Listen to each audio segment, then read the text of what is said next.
If you find yourself struggling with a negative mindset, then this nightlight is for you. This is Redeeming the Time Brothers podcast. It's a podcast by Gene Kissinger and Norman Kissinger, two brothers who spent their lives in ministry and raising large families. Our desire is to provide a digital place for those who belong. And as always, we want to leave a nightlight on for you. That nightlight is out of 1 Thessalonians 5 and verse 18.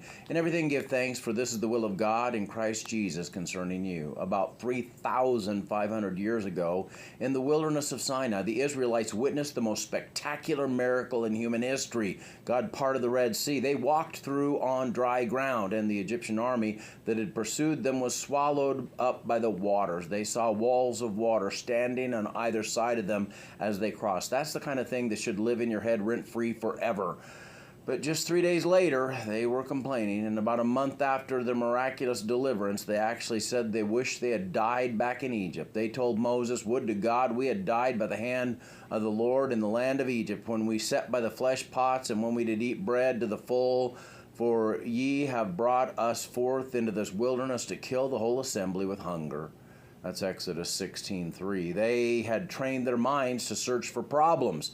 And when you're looking for bad things, no surprise, you'll find what you're looking for. Even when really good things happen, you discount them and find fault with them. You're essentially becoming blind to blessing.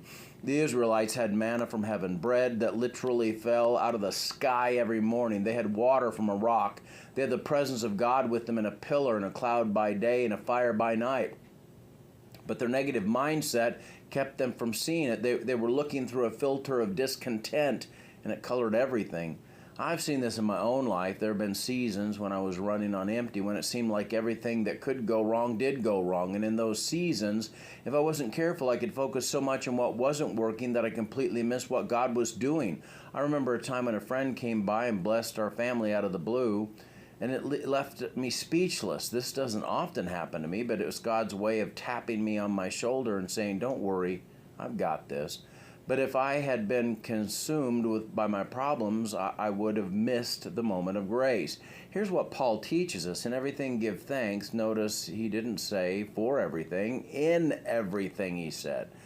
We don't thank God for the hard things themselves, but we thank him in the midst of them, because we know that he's still on the throne. He's still taking care of his kids, still providing in supernatural ways. When they finally made it to the promised land, it should have taken 11 days. It took them 40 years.